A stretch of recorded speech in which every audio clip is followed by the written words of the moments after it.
حضرت عمر فاروق جیسا دلیر اور جرری آدمی جمعہ پڑھانے مسجد میں داخل ہوئے تو جناب ابو ایوب انصاری دروازے پہ کھڑے ہو گئے، کہنے لگے عمر تیرے نوکر نہیں، ٹائم پہ آیا کر، بڑی دیر سے کھڑے ہیں، کیوں دیر سے آیا ہے؟ بڑے جلالی تھے نا حضرت عمر، لیکن وہ جلالی اس وقت تھے جب کوئی ظلم کرتا تھا، اور ذات کے لیے جلالی نہیں تھے۔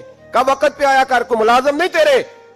تو سیدنا فاروق اعظم منبر پہ چڑھے اور فرمانے لگے اللہ ابو ایوب انصاری کا بھلا کرے، جب تک اس طرح کے لوگ موجود ہیں کوئی بادشاہ بگڑے گا نہیں، اللہ اس کا بھلا کرے، اس نے میری توجہ صحیح۔ اور پھر عمر رو پڑے، رو کے فرمانے لگے مسلمانوں معاف کر دو، غلطی کوئی نہیں، میرے پاس کرتا ایک ہی ہے، اور عبداللہ کی ماں نے وہ دھو کے خشک ہونے کو ڈال دیا تھا، غریب ہوں، کرتا دوسرا کوئی نہیں، تو وہ ذرا نا خشک ہونے میں آ کے دیکھ لو، ابھی بھی گیلا ہے، مجھے معاف کر دو، میری غلطی نہیں ہے۔